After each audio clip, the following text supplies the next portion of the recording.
Hello again. My name is Nancy Washburne, and here I'm sharing another exciting underwater video for your enjoyment. One denizen of the deep that always gives an adrenaline rush is the northern pike, sometimes referred to as the water wolf. With its alligator-like head and spear-shaped body with kidney-shaped spots, he presents an intimidating and menacing sight, reminding one very much of the ocean barracuda.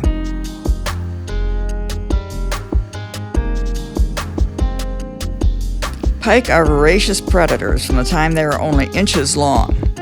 They will attack another fish up to a third of their size. Indeed, if you were small enough, a threat to you would be real.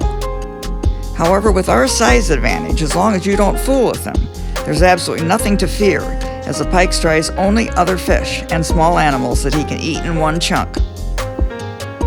They are lazy and lie in absolute stillness at the edge of the weed beds, often in shallow areas, to suddenly ambush a passing fish.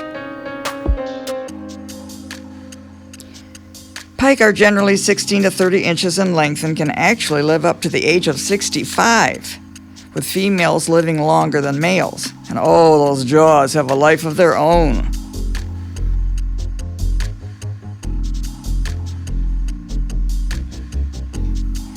A Russian who was excited at catching a pike at a reservoir outside Moscow tried to celebrate his catch by grabbing the pike from the boat and kissing it.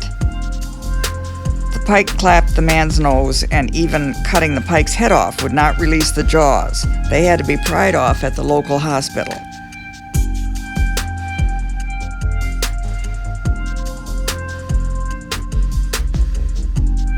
Although I've never come within kissing distance, I have approached them dozens of times at a distance of a little over a foot.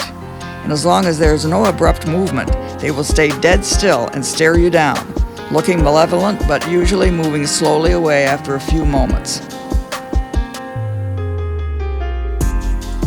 One time I found myself following a pike that went into an area where there was no way out. So when it turned around, there we were, only a few inches apart, staring at each other. Since I was surrounded by vegetation, I had no way to move.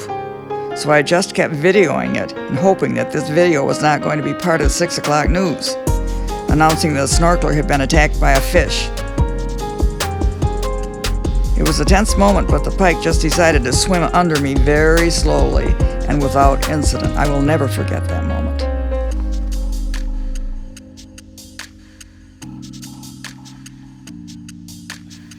They spawn very early, attempting to mate right after the first ice out, and in very marshy areas, moving into meadows that have been flooded by high spring waters.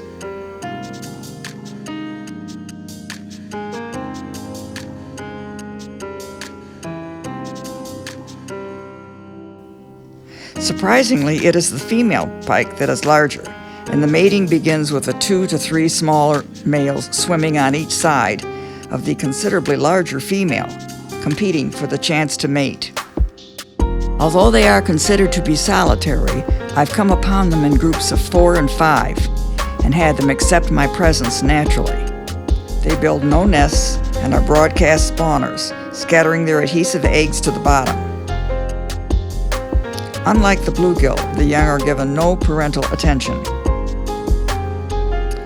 They are cannibalistic.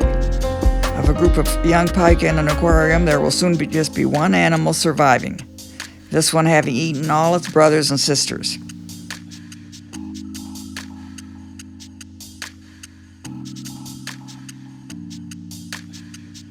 A snorkeler can see many 2 to 3 foot pike near shore, but as the water gets warmer, only the smaller ones will stay, as the larger ones do not tolerate extreme warm conditions and will move to deeper waters.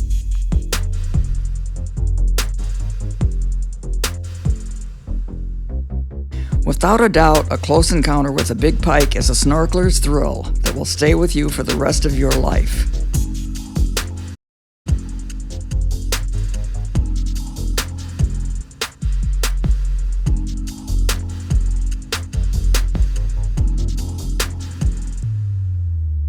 Now's the time to start planning your snorkeling trip to Michigan.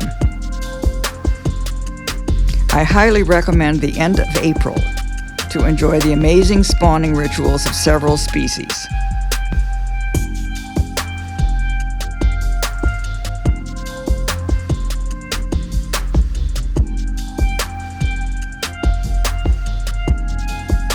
Happy Michigan snorkeling!